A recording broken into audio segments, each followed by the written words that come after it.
Samtel balsho koriso.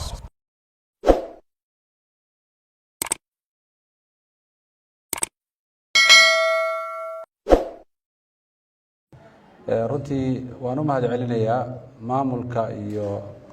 madaxda shirkadda ama kambaniga Samtel xafladan qiimaha badan ee maanta noogu yeereen taasoo ka tarjumaysa sidoo sheegay walaale Sheekh Cabdicasiis oo ah in horumarka tartanka ka socda iyo khayr ka socda nimcada Ilaahayna siiyay ka mid tahay u baahannahay inaan ku xamdi noqono waan u mahad celinaa mar labaad kambaniga iyo maamulkiisaba waxaan leenahay mahadsanidin baan leenahay insha Allah waxaad ka mid tihiin hal abuurka ku soo biiraya Soomaaliya si guud gaar ahaan gobolka Mudug tan kale hadaan gudbo waxyar waxaan rabaa inaan iftiimiyo maalmahan wafdi aan la socdo gudoomiye ku-xigeenka gobolka iyo dhowr iyo 10 wasaaradood ayaan waxaan ku soconay guud ahaan gobolka runtii 19 casho shalan soo gabagabeynay 20 bir noo ahayd wafdigaasi dawladda ay ahaayeen qaybaha kala duwan ee wasaaradaha waxaan soo aragnay xaqiiqo runtii aad iyo aad u dhib badan gaar ahaan degmada Jariban oo baahiyaha kala duwan ee bulshada runtii inta baan ku soo aragnay ay ka mid tahay biyo la'aanta ka mid tahay ay ka mid tahay xooliyo jiran ay ka mid yihiin caafimaadkii waxbarashadii adeegii asaasiga badankooda ay ku yar tahay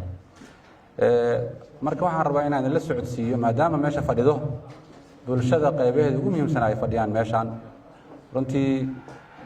waxaad halka ka muuqata meelaha qaarkood aan tagnay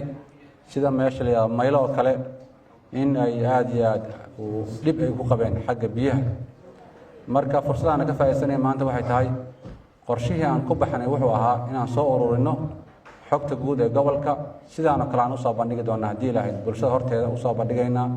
intii meelo aan tagnay todobada degmo oo Puntland ay ka kooban tahay inta way soo maray ay ugu sheeysay tawfiiq iyo qaracad xaggana galbeedka u xigay degmada Saaxo shalay u dambeysay ayaan soo gabagabeynay magaalada Gaalkacyo mar labaad waxaan rabaa inaan maalintan ku marti qaadno insha Allah warbixintaas oo dhameystiran baahiyaha kala duwan aan soo bandhigi doonaa naga soo qabshaan hadii Ilaahay taas anoo wakiil ka ah madaxda ila socotay mar labaad waxaan rabaa inaan idin xasuusiyo xanuunkii khatarta ah wadanka uu soo laabtay mar labaad waliba waxa la sheegayaa asagoo koor cusub qaatay ama coverage cusub qaatay oo ay tahay dafar cusub aan loo qoonin la yimid oo gaar ahaan dalka Yurub lagu arkay xanuunkaas oo adduunka saameeyay mar labaad sida warbixinta lagu hayo hadda gobolkeena Mudug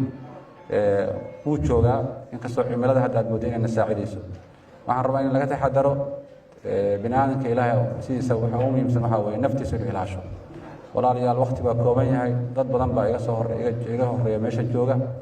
waxaan rabaa inaan ku wareegeliyo hospitaalkii guud ee gobolku inuu diyaar u yahay qof kasta oo baahan ama aad ka shakidaan dadkii ay joogaan waxa loo yaqaan pre screening dadka hore inay check gareeyaan